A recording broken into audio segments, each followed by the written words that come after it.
Well, new developments this morning could spell quite a bit of trouble for Republican Congressman Matt Gaetz. A source tells CNN that Gaetz's indicted friend, Joel Greenberg, has been cooperating with the Fed since last year.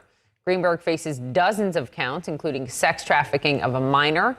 The New York Times reports the information includes details about encounters he and Gaetz had with women who were given cash or gifts for sex. And this morning, CNN has brand new reporting about late-night house parties allegedly attended by these women and Gaetz and what happened there. Our Paula Reid joins us more with these stunning details. Paula, this is your reporting. What can you share? Good morning, Poppy. Well, CNN spoke directly with two women who attended these parties with Congressman Gaetz and others, and the behavior of the congressman and other high-powered men, along with a pattern of digital payments, could be of interest to the Justice Department as part of its probe of Gaetz that includes allegations of sex trafficking and prostitution. Now, we have learned these parties were held at a house in a gated community in suburban Orlando.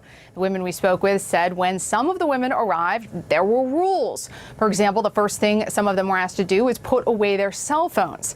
Now, one of the women told us the attendees included a who's who of local Republican officials and often included Congressman Gaetz, and these men just did not want their activities at these parties being documented. Now, we're told people at these parties were often dressed up, coming directly from a political event, and we're told folks mingled and shared drugs, including cocaine and ecstasy. One of the women said that she saw Congressman Gaetz take a pill she believed was a recreational drug.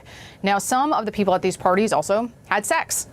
According to receipts reviewed by CNN, Gaetz and his associate Joel Greenberg used digital payment apps to send hundreds of dollars to at least one woman who attended these parties. Now, these receipts, viewed by CNN, record payments that took place between 2018 and 2019 and include at least one that indicated in its label that it was to compensate for travel. Now, another woman we spoke with said she received money from Greenberg after some of these parties, but she said she never received any payment directly from Gaetz. Now, it's also notable that both of the women we spoke with say they never saw anyone at any of these parties who appeared to be underage. Yeah, an important detail, but this is what makes the Greenberg plea so important, Paula, right? What is he going to say that his attorney indicated would make Congressman Gaetz so uncomfortable? What could this mean? Will that connect all those dots that you've laid out in your important reporting? Before you go, I mean, what did Congressman Gaetz say when asked about his attendance at the parties? Well, a spokesman for Gaetz declined to comment on the substance of our report, and Gaetz has, of course, denied ever paying for sex. And over the past 2 weeks, he sought to frame this whole investigation, which began at the end of the Trump administration, as the result of political bias. But, Poppy, you make a great point about his associate Greenberg. He is potentially such a key player here. He currently faces 33 federal charges, including sex trafficking of a minor.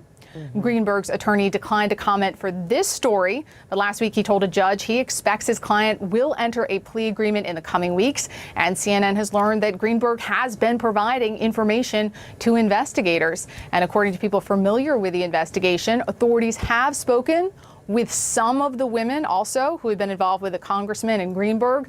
But interestingly, neither one of the women we spoke with has spoken with federal investigators. Let me read you the latest reporting, largely from CNN here. First is that Joel Greenberg, who's that associate of Matt Gaetz, has been providing investigators with information since last year, including information about encounters he and Matt Gaetz had with women who were given cash or gifts in exchange for sex. And then this specific reporting from Paula Reid, welcome to CNN, a new day, Paula, and David Shortell, which says they attended parties. And at these parties, the partygoers at times dressed in formal wear from a political event they just left, mingled and shared drugs like cocaine and ecstasy. Some had sex. One of the women said she'd received money from Greenberg after some of the parties. She said that some of the payments were for providing sex, but would not say who she slept with. She did say she never received money directly from Matt Gaetz. Sungmin, the politics of this. How are other members, now that they're all back, dealing with Matt Gaetz in the day-by-day revelations here?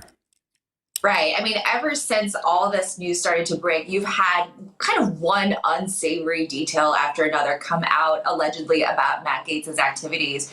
But, lawmakers returned to Washington this week, as did Matt Gaetz. I'm sure House Republicans will continue to get asked about all this later today and later this week. But what's surprising is that there is really no internal pressure among House Republican leaders, among other House Republicans, for Matt Gaetz to take some sort of action, such as stepping aside from the Judiciary Committee. I mean, you have congressional leaders from Kevin McCarthy on down saying they're going to let the process play out. Obviously, if Representative Gaetz is ultimately indicted, that does change things. But right now, they're sticking by him and believing him at his word.